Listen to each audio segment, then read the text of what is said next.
ଏବେ ଏବେ ସାମ୍ବାଦିକ ମଧୁସ୍ମିତା ମୃତ୍ୟୁ ମାମଲାରେ ଆସିଲା ଖବର ଯେ ଆସିଲା ମଧୁସ୍ମିତାଙ୍କର ପୋଷ୍ଟମର୍ଟମ ରିପୋର୍ଟ ଯେ ମଧୁସ୍ମିତାଙ୍କ ଦେହରେ ଏକାଧିକ କ୍ଷତ ହୋଇଥିବାର ପୋଷ୍ଟମର୍ଟମ ରିପୋର୍ଟରୁ ଉଲ୍ଲେଖ କରାଯାଇଛି ଯେ ଟ୍ରେନ୍ ଆଗକୁ ଡେଇଁବା ପରେ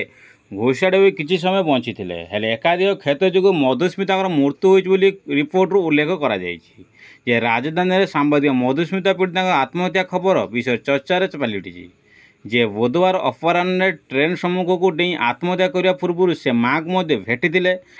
सोशल मीडिया वीडियो पोस्ट पर से घर मुआ ओढ़ना बांधि घर को जाते हेले सेठारे माँ को भेटा पर से ट्रेन आगू डेइबा सूचना मिली जे प्रकाश रे मधुस्मिता 5 वर्ष तले प्रेम विवाह करते किछि दिन तले से स्वामी को परक्रिया प्रीति विषय जानवा पाई नहीं स्वामी स्त्री के मध्य झगड़ा होता एपरिक से थे फिनाइल पी आत्महत्या करने चेष्टा करते